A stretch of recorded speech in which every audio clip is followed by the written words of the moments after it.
Hi, my name is Varsha. The purpose of this presentation is to discuss the most inspirational components of this course, but essentially I'm here to talk about the human condition. Humans are invariably social animals. We enjoy interactions, we have conflicts with one another, and have always embraced social hierarchy. All these traits have inevitably transitioned into our business and organizational culture. In fact, I believe that human capital is the single greatest consideration of any organization. O'Reilly and Pfeffer outline three common themes of people-centered companies. 1. A clear, well-articulated set of values that are widely shared. 2.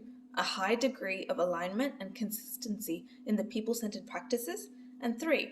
Senior managers in these firms are leaders whose primary role is to ensure that the values are maintained. Directly translating these points to my role as a people manager in the analytics space, I have found this means hiring talent to match specific gaps in the team's capability as well as team culture. My team's culture must be purposefully shaped in order to be effective and productive, whilst conducive to longer-term retention rates. Finally, I must advocate for the development and growth of people in sustainable and rewarding ways. Unit 7, aligning human capital with strategy in this course really resonated with me.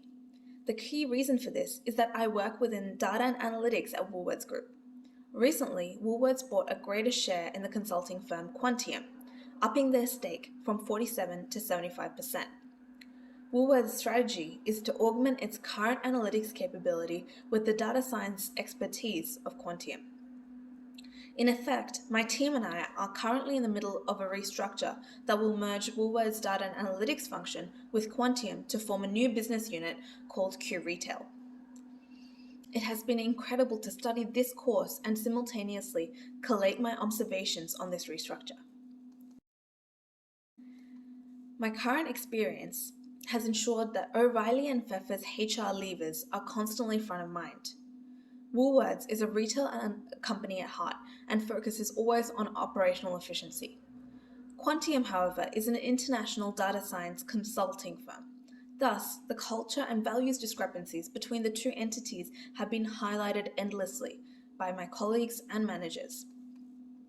In terms of hiring policies, Woolworths tends to hire a mixture of experienced permanent staff and contractors to fulfill project demands. On the other hand, Quantium invests in younger university graduates. Information sharing has been sparse during the months following the acquisition. In fact, it was a month after the restructure was effective that the first comms from the Chief Analytics Officer was shared. This lack of transparency on ways of working and org structures resulted in high turnover of staff and low team morale. I have learnt that Woolworths and Quantium would have benefited from an intentional shared culture creation, increased communications policies, and a more robust plan for talent and leadership. The teamwork component of this course has been truly valuable.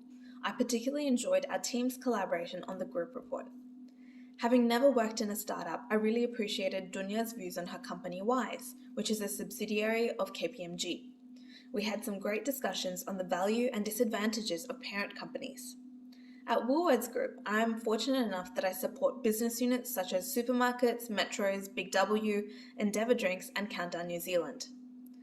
Thus, it is clear to see that a parent organisation is imperative in setting standards of data and risk governance, as well as full utilisation of R&D across the group. Dunya shares similar experiences with Wise being able to benefit from the greater umbrella functions of KPMG, including legal and marketing divisions. She did note, however, that there are distinct drawbacks in the freedom to implement or trial strategies that are not aligned to one's parent company. Our debates on parent company functions were easily extrapolated to our group assignment on the Daimler-Chrysler merger. As Mintzberg declares, each division must be treated as a single integrated system with a single consistent set of goals. This theme comes back to alignment amongst employees. As discussed by Watkins, serious efforts to integrate the operations of Daimler and Chrysler founded on lack of trust transparency, and communication.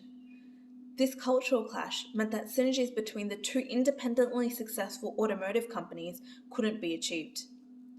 Because the human elements of the deal was never seriously considered, the Daimler-Chrysler merger strategy ended in failure. It is essential for strategists to pivot on a failing strategy. As Vermeulen and Sivanathan suggest, clinging to a once successful strategy is deeply rooted in the human brain. This is essentially sunk cost bias, which must be overcome to craft the strategy in real time as it is executed, as advised by Mintzberg. It is recommended that strategists pay close attention to the employees most impacted by a strategic implementation, including senior and middle managers. In fact, Liedtke declares that gaining employees' intellectual acceptance of a new strategy is seen as an early milestone in successful strategy implementation.